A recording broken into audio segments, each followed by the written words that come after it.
Hi, I'm Katie, and this is episode 91 of Ornamentations. I'm glad you're here with me today for some stitchy chat, as I have lots to share. I have a lot of sampler progress, I have a start, I have a finish, I have a little bit of haul, as well as the giveaway winners from my last Flosstube, and a new giveaway to offer today to celebrate the Attic's Jessie Challinor. Stay tuned for those at the end. But we'll start today with my start, which I have to admit is a pretty weenie start and long overdue, but I finally started our special silky symposium start along Pineberry Lane. Hannah and Emma Foster, you have probably already seen this. Several Flosstubers and Instagrammers are stitching it. Karen Lynch has already finished it. I feel duly ashamed, guys, but I did finally get a start in on my own piece. This is on Legacy Linen, 38 count, Irish coffee, which is a really rich color. It's really blowing out in here. This is going to be the last time I film in front of AKGIT. Like, I love sitting in front of this beauty, but the light's quite tricky where I am. So, that's a truer color representation, although the linen I still think has a little more color than it's showing here. But what is really showing is just how rich and fabulous that Gobelins is, that rich red, that spectacular blue. So when Laura and I were talking about this project, I pulled a couple different options, one a little brighter following the top, one a little softer following at the bottom, and one of the things we really talked about was blue. Two choices were 132 and 133. I was very drawn to the very vibrant blue, which is what I ended up using. Laura was as well. So we decided to go for the fully rich, fully bright, that's 779 Gobelins on the red. All the colors are in the description. The Attic has kits, but you can get these anywhere. And, oh, fabulous. I hope you'll join us. I have to focus on Jessie Challenor for the moment. I was only able to get an afternoon stitching in on this. I did a top center start, which is actually kind of unusual for me, but I really wanted to get to the red and blue to see how it worked together. And the answer is absolutely fabulous. And look at how crisp and beautiful that stitching is. I love Gobelins. I know this project has led some of you to try it out for the first time. I've heard from some of you that you're loving it. I'm just so glad. One of the greatest things about Flosstube is that it gives us a chance to share the things that we love with each other. And of course, you know, you don't have to share my opinion or my like on anything at all, but it is always really great to put something out there and to have people go like, oh yeah, I love that too. So this is quite a small piece. So when I do get a chance to get back to this, this will be where I go first thing after Jessie Challenor. I'll be on Pineberry Lane, Hannah and Emma Foster, which is just fabulous. I am going to personalize this as a friendship sampler, so stay tuned to see changes on that. It will be a hot minute before we see that again, because as I said, I do have to focus on Jessie Challenor. Now, it's been a month since my last regular Flosstube, and I filmed a progress update on that 2 weeks ago. I'm going to insert that here, and then we are going to look at where I am now. I'm filming in between episodes just to give you a quick update on my progress on Jessie Challenor so that we don't go from 0 to 60 after a full month with no regular Flosstube. And I do have quite a log of progress, which we'll be talking about. It turns out the answer to how fast do I stitch in real time is pretty fast, because that's, I would say, not too far from the 50% mark. I'm definitely at 50% on the border. I have done both alphabets, all the numbers. We've got the flowers and stem for the center motif. And I have had a pretty good chunk of the Berlin work surrounding that done as well. there's a whole lot of stitching with the bird and the leaves around it, which is why I would say I'm not at the 50% mark yet, even though I've crossed over onto this side and done a fair amount of work. Let's take a look at the back. Again, as I said in my previous Flosstube, I am trying to be very neat, do my very best work for the attic. So every thread has been started with a pin stitch, and I am not doing any carries. That's actually pretty easy on this alphabet because, oh man, that is a Skittles alphabet. You couldn't carry even if you wanted to. And maybe that was the purpose of the learning exercise for Jessie Challinor. I don't know, maybe she just really loved bright alternating colors. This is something quite new for me because I am sticking to the chart and to the called for colors. Normally I give myself the freedom to make as many choices as I want. It has actually been a little difficult for me to do what I'm told for once in my life. So in that sense, I'm actually having a little more of a schoolgirl experience with this because samplers generally weren't individual creative exercises, but were actually heavily directed by the teacher in the school. We know this from the many examples of surviving sampler groupings where you can see the strong links among samplers that came out of the same school under the direction of the same teacher. So basically what I have learned from that is that I'm terrible at following directions, but it is a really good exercise in discipline. For me personally, disciplined stitching, I guess, would be, I don't want to make it sound like this is a bad experience. It's not, it's just a different one for me. We gave a brief overview of where I am, but I wanted to talk about a couple things. So most of the stitching on here is correct and as called for with a couple of changes. The major one is that I added a pink for the central floral element following Jean's own change. That was something she did on the model she was stitching. The called for is this clay color that we can see here at the top. I wanted something bright, vibrant, and pink following Jean's own change, but I also think Jessie Challinor's own intentions. If you look at the bright version of this taken from the back of the piece, that center element is really, really meant to pop. We'll talk about the colors there in a minute, but I also wanted to note that while most of my stitching on here is correct in following the chart, I do have a couple of very small errors. I'm off by one stitch in two different places, which then of course cascades through the Berlin work rose elements. However, following Jean's own admonition to always go forward, never backward, I've just chosen to adjust and keep going rather than frog and make sure that this is absolutely stitched perfect. I know she would approve of that choice. And otherwise, it looks like everything is in the correct position. I have been checking against landmarks. As I said, I've been very careful on this. I'm trying to do my very best stitching for the attic. But yeah, for the most part, I think it's been pretty fortunate in that everything seems to be lining up and so far is in the correct position. Thankfully, the border is fully regularized, which, oh, I'm really glad about that because I have to say that counting to follow errors is not my favorite exercise in the world, so that's been a relief. I'm trying to just put a thread in on the border as I can so that it is following the general scope of my work and I'm not stuck doing a lot of border at the end, which I hate. And then let's talk that pink. So the pink on the central flowers is an addition to the called for colors. I did get approval from the attic to do this. I thought it would be okay given that Jean changed that herself. Carolyn and I talked about it and we agreed.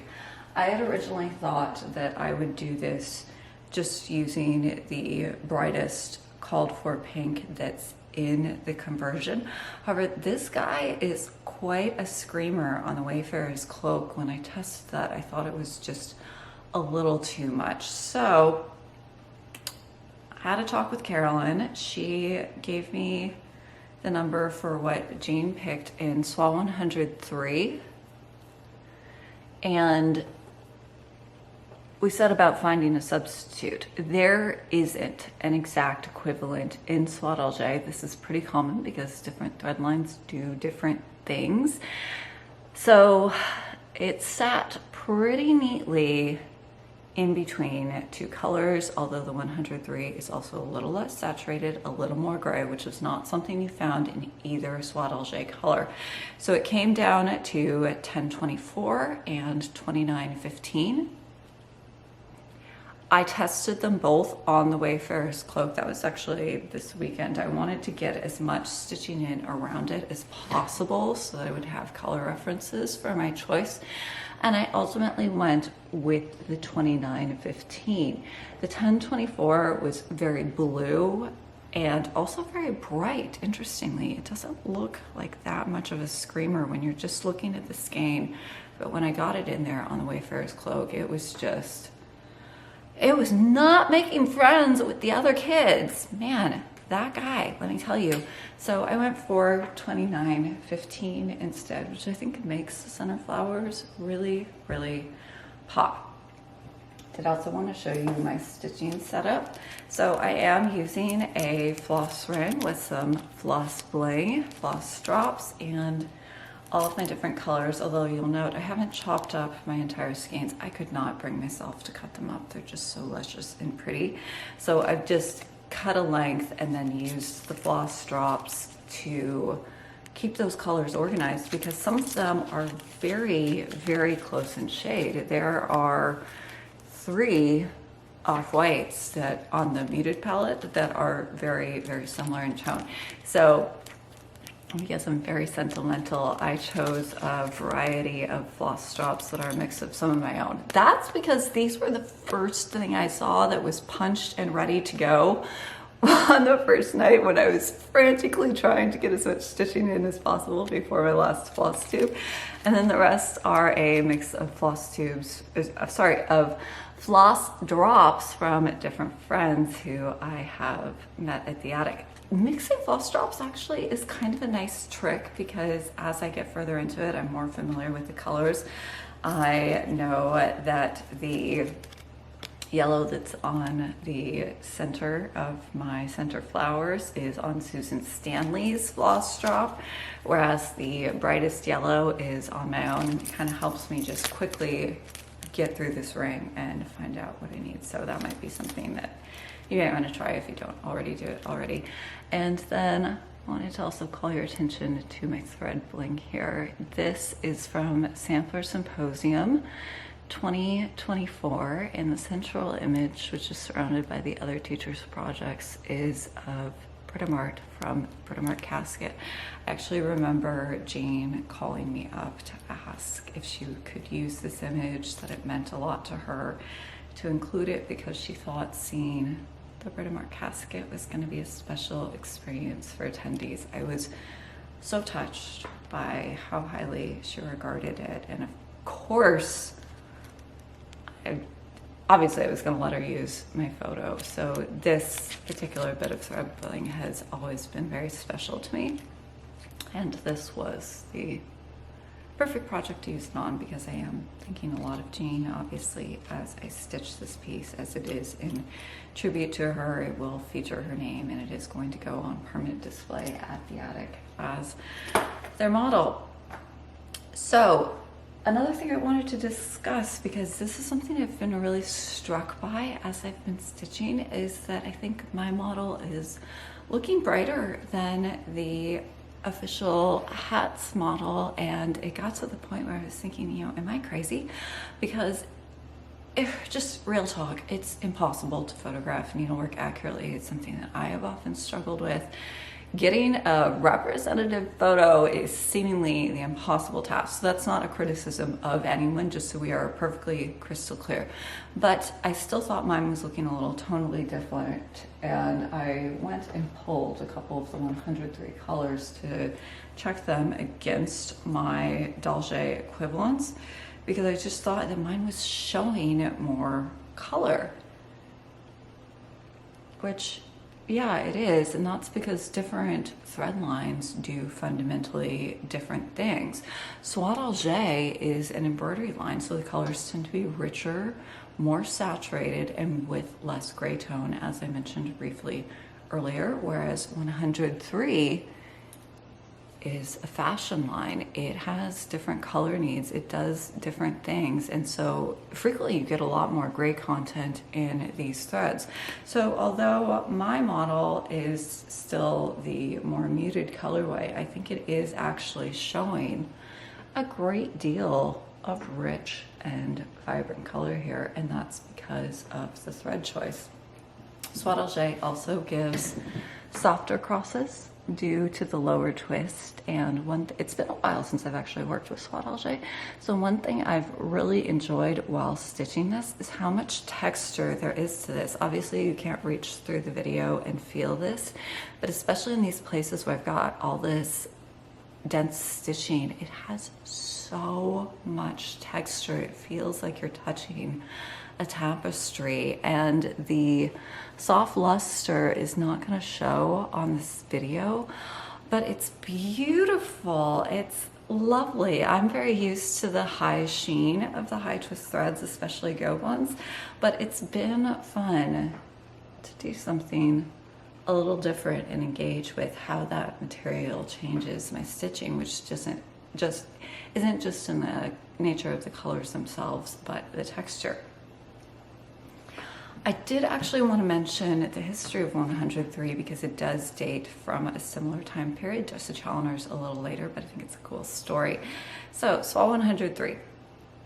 High twist spun silk thread. This is a fashion line. It's used today primarily by the French fashion houses, and we as stitchers are just the beneficiaries of the needs of Hermes and other French design houses. However, it goes back quite a while to the 19th century when it was commissioned from a Versoix by Charles Frederick Worth, who is the father of modern couture. If you're not familiar with him, I will insert some references in the description from his episode. He really created made-to-measure couture as we think of it today. He was an Englishman living in France who dressed royalty, wealthy women, socialites, all kinds of essentially what we would think of today as tastemakers, who he made them and they made him in return.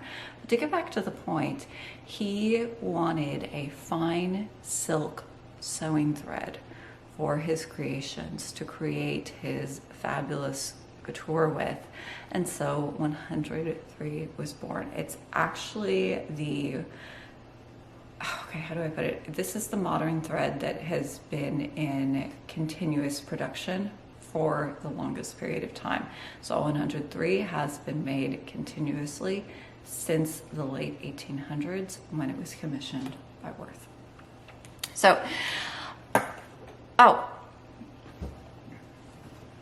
let's take another look at my progress on Jessie Challinor. I hope we're going to be seeing even more before my next episode. But one other thing I did want to talk about, hold please, I'm trying to find a place to put this. I don't really have anywhere to set things in this configuration. And that's the last episode I spoke about Berlin work and the color context behind Jessie Challinor. We talked about synthetic dyes and pigments and how often they could betray those who used them. But I didn't really get into the substance of what is Berlin work exactly. Many of you will already know, but let's talk about it anyways. It has enjoyed a renaissance in cross stitch, so a lot of you will recognize the examples the general visual nature of the examples I'm going to show you, although it's not always identified as such in those charts. Basically, if it's an antique piece that's got confetti stitching, it's probably Berlin work because it's very characteristic of the style. So So I don't have any specialty books on Berlin work because this is really outside my period. I am very much a 17th century specialist, but there are some interesting bits of information on it in a book published by the Royal School of Needlework, and the author is Lanto, Synge, and that's Art of Embroidery. I'll put information on this in the description. It's a pretty substantial book, and this is just kind of a general reference to the many different styles and types of embroidery that have proliferated over the centuries. It does also cover sampler stitching. This is an example of 17th century work that would be tent stitch, and all kinds of things in between. He does also talk about Berlin work. Sorry, I was on the wrong page. What a goof. So this is Synge's general overview of the history of Berlin work. Berlin woolwork was the first main innovation of the 19th century, being established in Germany, that's the name, and then brought to England around 1820. It was a further form of needle painting. Thousands of printed and colored patterns, mostly in the form of pictures, after old masters or popular modern painters, were produced on squared paper that included each stitch or canvas embroidery. Originally published in Berlin, they were available at Mr. Wilkes's shop in Regent Street, London by 1831, along with soft, brightly colored merino wools, also imported from Germany. There was, on the whole, little artistry in this embroidery, although in some cases, ladies invented ingenious tasks with greater originality, normally for useful household items, sometimes on a large scale. History has generally been pretty scathing about Berlin work, and this guy in particular, but you know what, who cares what he thinks? If you enjoy stitching it, then the opinion of one dude doesn't matter at all, just like to say. So this is an example of what he's talking about, which is Berlin work in its full and more complicated application. They tended to be bigger. They had intense color changes. I mean, Jessie Challinor had 24 colors originally, and that was nothing compared to what we see in a lot of Berlin work from this period. It's very, very detailed. It's meant to shade.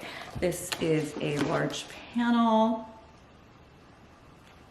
Oh, also has beadwork for the base incorporated according to this, and it was commonly used for decorative items in the home. And then of course you do also have, then it it makes its way over into sampler stitching, where you have smaller, less complicated motifs like those we see on Jessie Challenor as part of sampler stitching. Also in small individual pictures.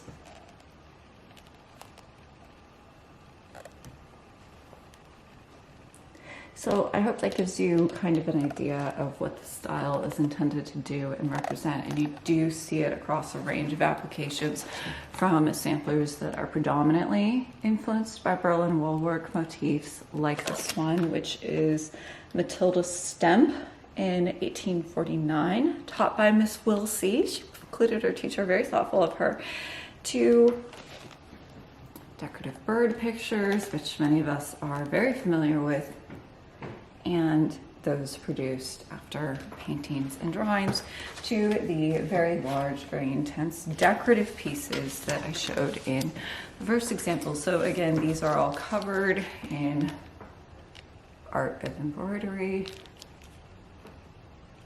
published by the RSN. Jessie Challenor, in a design sense, is actually a very interesting combination of those more traditional sampler motifs. That would be the alphabet, that center base, some of the little motifs around it, and then these very classically Berlin work elements, like those very intense roses and the bird and the leaves. So this kind of mashup is actually quite an interesting combination. So that's where I am on Jessie Challenor. One last look, and then by the time this episode, by the time this is included in the next Flosstube, I think we'll be seeing considerably more progress. I am working really hard on this, trying to get it ready for the attic. And now we're going to look at where I am today. Not as far as I had hoped. Actually, life kind of got in the way in the last week, so I really only had one extra stitching week on Jessie Challinor, but I'm hoping to make time up on that. So I do have to apologize to you guys because I explicitly told some of you that there was no Katie color version of this, but I have actually gone and added 4 colors in addition to the pink center flowers and made some changes because I am the worst model stitcher ever. I am incapable of doing what I'm told. So this is where we are today, and that's actually, I would say, pretty close to the 50% mark. So what happened here is that after studying the model of the faded colorway, which is what I am stitching, although I am using Swaddle largely the called for colors instead of 103, which is what this was stitched for. You know, sometimes you see what you expect to see, and on the 103, 2 shades, which are very heavily used, which we looked at in my progress update, are very close in value. We'll talk about the terms value and hue in just a minute in case you're not familiar with those terms. And if we look closely at the leaves right above the bird's head, hold please, let me actually point those out. That right there are the 2 called for Dalgé equivalents. Now those have a much wider difference in value than the 103. And that's not always a bad thing. A difference in value adds contrast, it can add depth, it can actually be very desirable, but seeing a very blue next to a very light green where my eye was kind of expecting to just see green was just something that was, I don't know, it was just not what I wanted to see there. So I had been sending Carolyn regular progress updates on my piece, and we decided to go ahead and make a change here because this piece is being stitched as a model for the attic to honor Jean Lee, and Jean was someone who was really well known for her color sense as well as her original silk conversions, and as someone who was unafraid to make changes. As I discussed in my progress update, I changed the center flowers to pink, as Jean herself did, because 1, I liked her change, and 2, you know, this was really the kind of thing she did herself, as shown by her last whip. So we decided to make a few tweaks to just a few of the important colors on the Swaddle conversion, and we both felt, Carolyn and myself, that was consistent with what Jean herself would do. If something wasn't speaking to her, she would change it, and we also felt that that was what she would want, was be for me to kind of follow my color sense and do what I felt worked here.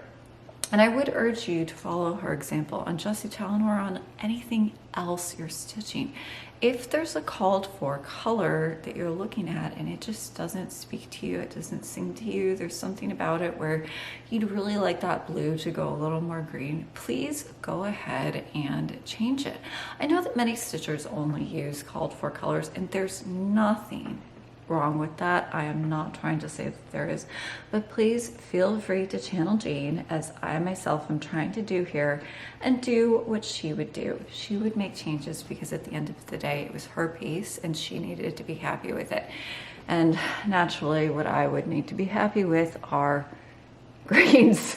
So that's primarily what I changed, although I also changed the browns on the branch below the bird. I did really want to see some rich brown there.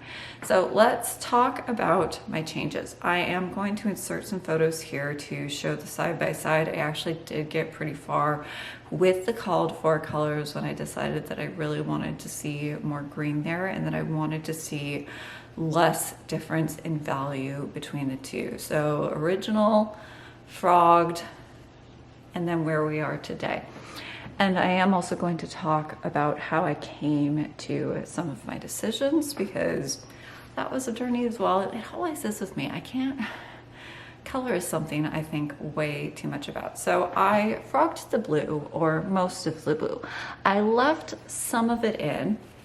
One, this is a shop model. People can see how the exact called for delge will work.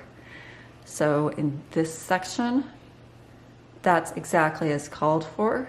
Here, I have moved ahead with my own changes.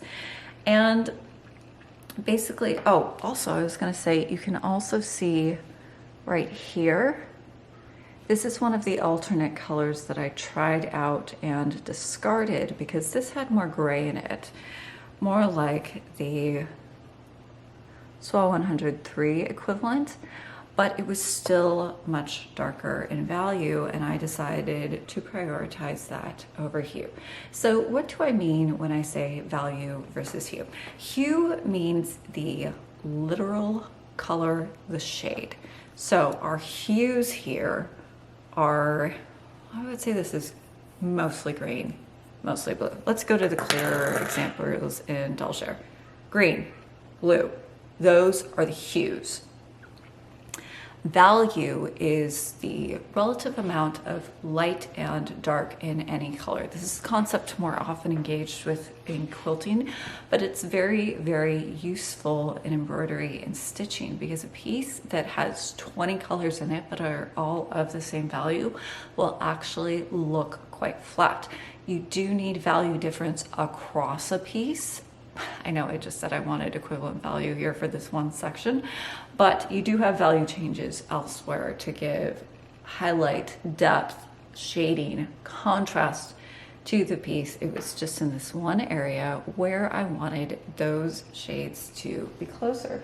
So I decided to prioritize value over hue and picked a green. This is quite minty. It's still more of a blue green.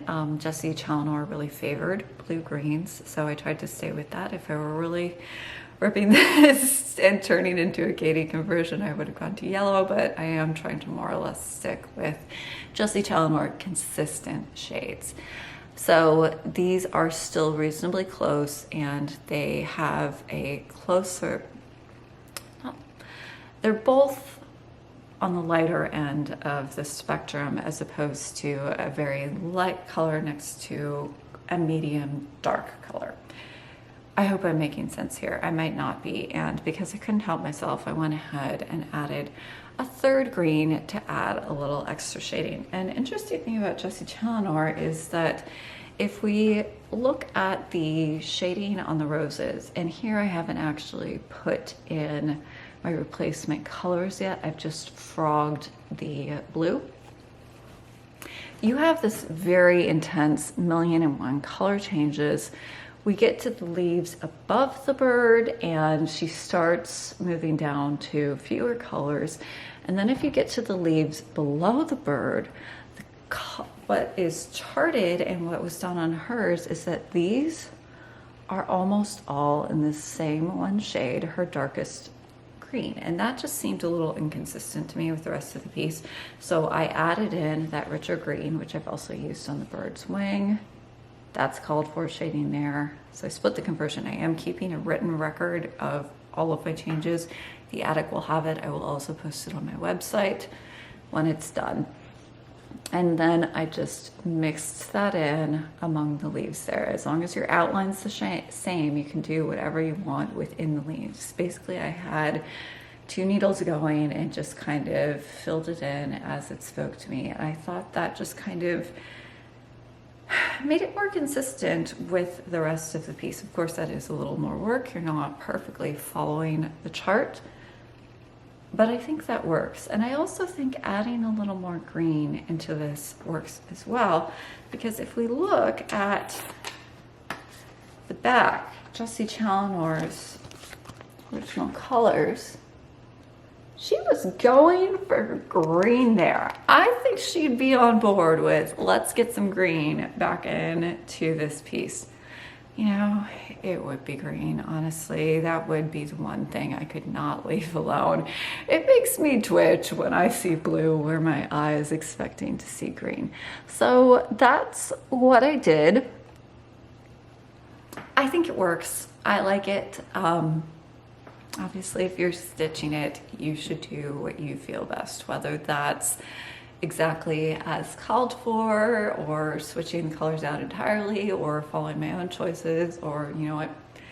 Jean always encouraged stitchers to make pieces of their own. I would too, so does Becky of Whitney Antiques, and so you should stitch the version of Jessie that calls most to you, whatever that is. And then, as I said, I think I'm about at the 50% mark. I am going to show the back as well. As I said, I have started every stitch with a pin stitch. I am not carrying. I will carry below, between the letters at the bottom, just because this is a little time sensitive and I am behind here. I'm going to do the inscription last, which will say Jean Lee, the Attic Needlework 2025, to honor Jean. But I'm going to do that last because I want it to be a feature of the piece. I don't want it to visually dominate the piece, but I do really want it to show. So I want to look at essentially the whole thing and then pick the color in which to put the inscription. So what's missing here from this side, which is almost done, I have to do the base below the center flower element. I've got a few little filler elements that are missing in here, star down here. Have to take the border down and around, although I am over 50% on the border. And then I have just finished off a few strands as I had them, moving over to the right side. So I am pretty far, but I am not quite as far as I would like. Also, to celebrate Jessie Challenor, I am going to do a stitch with me on this that will air before my next Flosstube. We're going to talk a little bit about how do I approach stitching a larger piece, what's my order of work, what are some of my considerations. We may talk a little bit about my color choices. Speaking of which, one of the things that slowed me up was trying to decide between all of this. There's so much lusciousness in the Dalgé line. Really, how do you pick? And then these are the browns I switched to. So yes, I know this thing already had a million colors, and now I have gone and added 5 more skeins to them. For those of you stitching along with my version, I am so sorry. I know I told you I wasn't going to do this. It turns out I am a gigantic liar. If you call the Attic and ask them for the Katie pack on Jessie Challenor, Soit Dalgé, they will know what you're asking about. They've got the color list. So that's Jessie Challenor. I'm hoping to have a lot of progress before I see you again. I do really want to get this done for the attic so it can go on display. And again, this is how I've got my silks organized on my ring, and I am going to town. Hopefully, now that I got the frogging done, I've made my final color picks, I can really go full steam ahead on this, and we'll see where I am next time. So that brings me to haul. My stitching has been pretty focused. I do have a little knot cross stitching to show you. We'll do that after this. So my haul was some threads from Thistle Threads for my casket stitching. These are some things that I am making use of. Some of the special fancy stamped and shaped spangles that Trisha has been bringing in, as well as her frosted silk wrapped pearls. So that's a silk wrapped pearl that then has a gold overwrap. So you get sparkle and rich color all in one, which that's my theme music, guys. So that relates to my casket stitching, and you're going to see why I needed some more of that in just a minute. And then the other thing I bought was the new color of golden forged scissors. I love the packaging on these so much. Also, they only just showed up. That I'm going to take them out of the box and we will take a look at these, because it's so funny. I'm not really a pink person in my dress or my house or anything like that. But when it comes to my stitching, I can't resist a good, rich pink. And that's fabulous. I really love the golden forged scissors, and yeah, I think that's pair number 3. Oops, I'm gonna have to resist any new luscious colors that come out. Also, Market's just around the corner. I did place a pre-order for some charts with the Attic. When they come in, I will be sharing them on the channel. I'm not sure if they'll be in by the time I air next time. It could be the Flosstube after that. I know they have a lot of pre-orders, so that's my haul. Oh, and then I was gonna update you on one other thing. Hold please. And that was, as you might guess from what I just added behind me, the crystal doves. So the votes were overwhelmingly in favor of the substitution, and I wanted to pull the two off the tree and show them to you side by side. Hold on, I'm gonna have to look which is which. Okay, so this is the totally clear tile beads that was used in the original run. This is the luster finished tile beads that will be used in the restock. They're pretty close. So the second run is officially going ahead. I am on the ordering. That means the run has been set.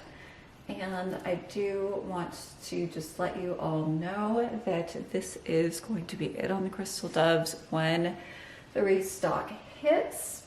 That will be the last time I do this. They are a ton of work. I am very glad to bring them to you once more, but this will be the last time. So make sure you're on the notification list. And as things come in, as I get a clearer picture of when I can offer these again, I will be keeping you informed of a release date on the crystal doves. I know many of you are bummed to have missed out on them the first time, so we are going to remedy that. And I hope you enjoy their sparkly fabulousness as much as I do. So the rest of my stitching is actually surface embroidery, and that is my current casket project. I did not actually take that much time away from Jessie Challinor to work on this. One thing that a lot of people may not realize is that embroidery, if you're practiced at it, is actually generally much faster than cross stitch. You are covering more ground with fewer needle actions, which tends to mean less time. So I have made quite rapid progress with a really relatively limited investment of time.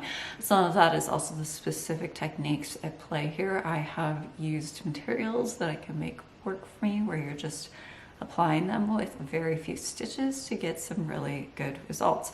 So the last time we saw this, the left side of my short flat casket was pretty close to finish. I was working on a frieze and just missing a few elements. Those are now finished, and I went ahead and glued them to the box.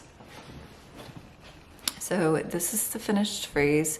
This is going to struggle to focus because there's so much light kicking out of it. So basically what I did here is I took a very fine plate. So that's silver plate that has been over whipped with gold, and it gives it this kind of lovely indeterminate color so that you're not getting an overwhelming amount of gold here. There is a reasonable amount of gold. We've got the gold cartouches, gold accents, gold spangles, plenty of crystals, gilt glycerine. That's lovely and balanced. The thing that you have to keep in mind here is that although this is applied to the box, the trim does not go on until every panel is on the box and you're ready for full finishing, because the trim is applied all at once, and the trim,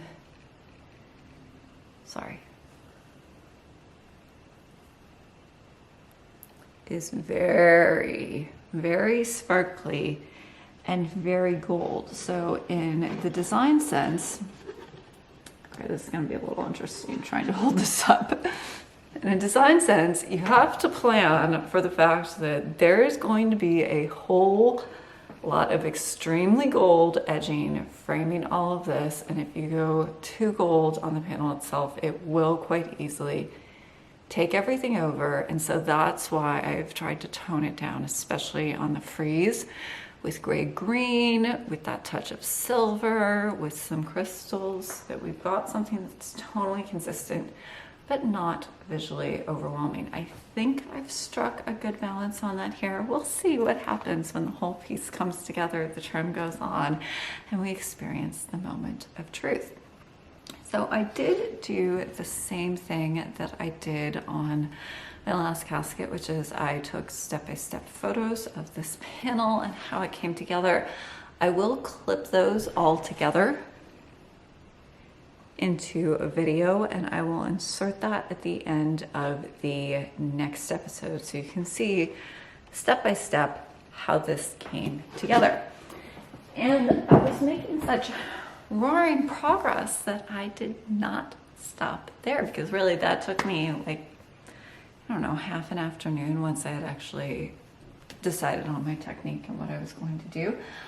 I went ahead and started my next panel and made some pretty ripping progress, again with not that much time invested. So here I'm on another one of the short sides. This is going to be the right side, and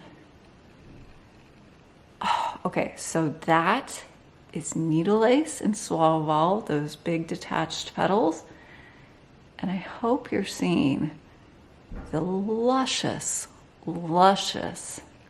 gorgeous shine coming off that. That is why I love soie oval like no other thread. I did the long and short stitch in soie de Paris, which is usually my preference for long and short stitch, but for needle lace and for some other techniques, there is nothing like soie oval. So as with my other panel, and as I'm trying to do on this piece quite generally, I'm trying to get a little gold here, but just in little touches. So the stamens for the lily are punched gilt spangles that are anchored with a lovely kind of indeterminate color crystal. We've got a little gilt twist taking them down to the center.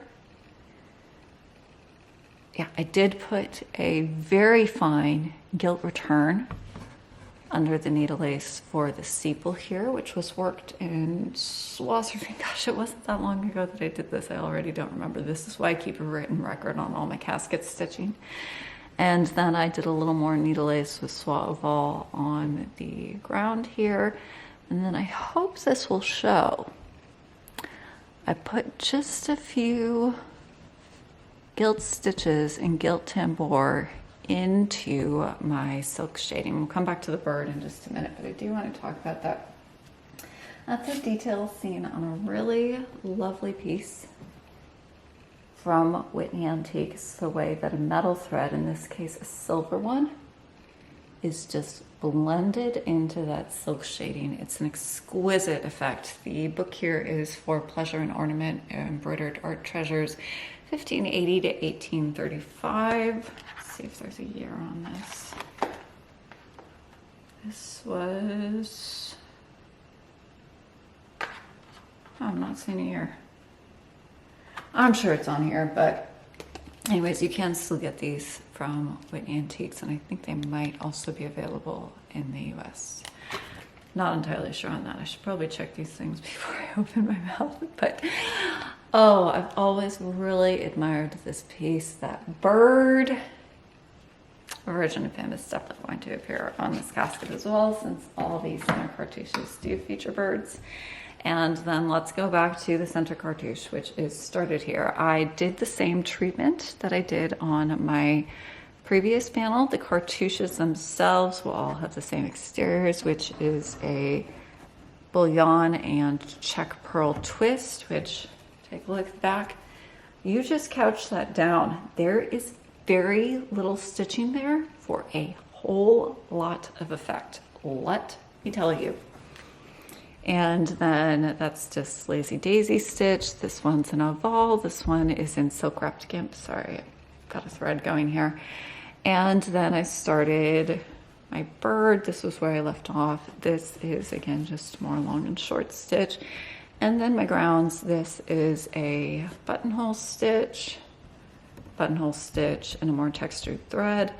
And then right here, that is Thistle Threads frosted silk wrapped pearl in action. It's lightly sparkly, it's textured, it just fits so perfectly with what I'm going for on this piece that I had to order more. Thus the explanation on haul. So I have some catch up to do on Jessie Challinor. I am not sure what we'll be seeing on this next time, but probably at least something, because really I'm pretty fast when it comes to my casket stitching.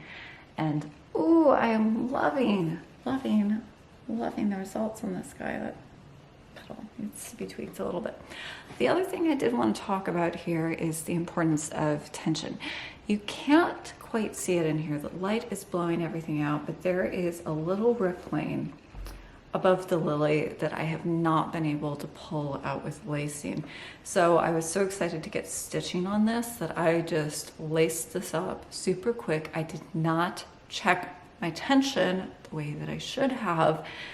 And so I got stitching, and it was only when it was too late and I had some serious distortion in there that I realized this piece wasn't under as much tension as it should have been. Some of it pulled out, but not quite all of it did.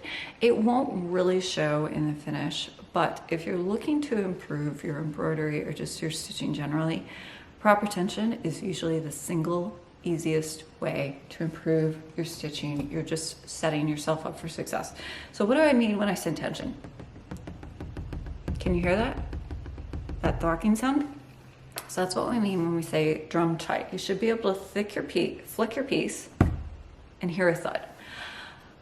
That's the appropriate level of tension. What you don't want to hear is when you start stitching, if you get a loud thwacking sound as the needle passes through the fabric, you have too much tension. It is very possible to over tension a piece. So you have to kind of walk the fine line between having a good level of tension where everything's smooth, it can survive whatever you're doing to it. But if you're really hearing your needle make a lot of noise as you pass through your fabric, you've gone too far. Loosen your tension. That's one reason I like to tie my lacing strings just in bows at the corners, and I use four-sided lacing because it allows me to easily adjust any point on the piece, and I am constantly tweaking the tension as I stitch any large embroidery piece. And yeah, that shows you, guys, there wasn't that much stitching on this. There's a whole lot of beautiful there, but really not that many hours. Way more hours put in on just Challenor, let me tell you. It's one of the things I find really rewarding about embroidery, actually. So, caskets. I wanted to tell you, so Trisha Thistle Threads, who is the person who taught Cabinet of Curiosities Part 1 and 2, which is how I learned needlework, got into the world of caskets, and that's where my own casket forms come from. Thistle Threads, link in the description, has also redesigned her website to include a student gallery of finishes ranging from small trinket boxes to all types of caskets, to mirror frames, all the different types of projects that Trisha has taught over the years, varying from pieces following her own designs and stitch along classes to original pieces. My own caskets are up on her website. They're also up on my YouTube channel if you'd like to see them in greater detail. But I will link the student galleries in the description. If you are thinking about the world of caskets, of surface embroidery, of stump work, but you've been put off, if you're afraid, if you're saving things for another day, as Brenda said, the time is now. Take a look at all the work that is being done by considerably more people than myself, by stitchers of all levels of experience and ability. See just how much is out there, how much people have engaged with this form, and see if you're ready to make the leap. I know I've talked to many of you about this, and if it's not for you, it's not for you. It doesn't have to be. That's not what I'm trying to say here. But if you're scared, you might just want to try, because you might surprise yourself with what you can do. I think some of the people who have their finishes on that page have been amazed at their own work. Quite frankly, I know I was a baby stitcher when I started Cabinet of Curiosities, and now I have 3 caskets finished, several other large pieces, and I am at work on my 3rd casket. So last little newsy item before we get to giveaways is that I just wanted to share something with you. Following Susan Stanley's recent Flosstubes and tutorials on paper dolls. I know a lot of you loved that. I did too. If you haven't seen it yet, I will link it in the description. It just gave me so many fond memories of my own childhood. I still have some of my own sets of paper dolls, which would be American Girl characters and Anne of Green Gables, who I absolutely loved as a child. But my very, very favorites, my most cherished paper dolls were actually, oh, and one just fell out, passed down from my mother. These were her from the land of make-believe. Very of the time. It's got that Disney 50s animation look on the cover. Less followed in the dolls themselves. Oh, and a little pattern piece for doll clothes, actually. Oh, I love this. And these are characters from nursery rhymes and fairy tales. They're all labeled, and this one's broken, but they open to tell the story inside. They're beautifully colored and printed. Some of them have little embellishments, sequins, rhinestones. This one had a feather at the top, which obviously is now gone. And I spent so many hours with these as a child, and I have kept them quite carefully because I just loved them so much. They're very of the time. Merry, merry, quite contrary. Which actually I think you could use to describe me, the worst ever model stitcher. But look at the detail, the printing, the rich colors. Do you see why I love these? I was inspired to get these out and look at them again. It had been many years. I've kept them because they always brought me so much joy, and they're so beautiful. This one was my mom's favorite, you can tell, because this was taped together way back when. Peter Piper, look at that cheeky face. Actually, this is why it was her favorite, the green cape, because ooh, she loves green, and so do I. I am turning into my mother, Peter Piper.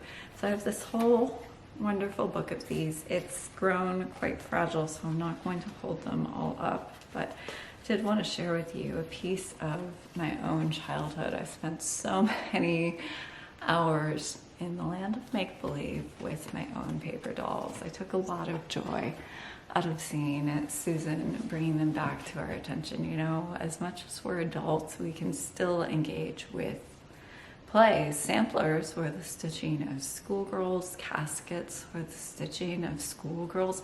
So much of what we stitch here on Flosstube was originally the stitching of young girls. So I think paper dolls really follows in the tradition of modern day adults engaging with long ago childhood, or not that long ago childhood in my case, because yeah, I played with paper dolls in the 90s, that was the thing.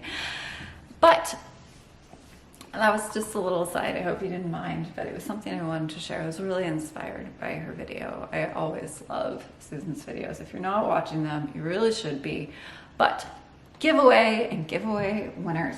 So from the last episode, I have 2 winners to announce. The first is keyword sparkle, my own pin cushion from the Sparkling Sewing Set. The winner for that is Sophia Hardesty. And then the book, which I do not have, but is RSN embroidered boxes, which will be shipped directly to you from the viewer who has offered it. That winner is B Coffee 161. I have commented on your comment. Please send me your mailing address using the contact form on your website, and I will make sure that it gets to you. But I also have a new giveaway to offer for today. That is 3 large pieces of 38 count legacy linen Wayfarer's cloak provided by Access Commodities in support of the Attic Needlework's Jessie Challinor. This is the same linen that I am stitching my own piece on, and it is large enough to stitch, sorry, I keep shaking my spool holder. It is large enough to stitch Jessie with 2.5 inch margins. The keyword for this is Cloak, C-L-O-A-K. There will be 3 winners, which I'm sorry I haven't pressed this, I just got them, and I will announce those on the next Flosstube. You can use them for your own Jessie Challenor or for whatever you please. As Carolyn said, she was actually the one who chose Wayfarer's cloak for me to stitch Jessie Challenor on. It makes everything look beautiful, which I think we can all agree on. Look at those colors. Love it. So for the next time, we're going to see how much further I can get on Jessie Challenor, sorry, and on my casket. I hope to catch up on some of my missed stitching time. I am back in full force and I will be going forwards. So until I see you again, I will be back before my next Flosstube for a stitch with me on Jessie Challenor, and again in 2 weeks for a regular Flosstube. So until I see you again, happy stitching.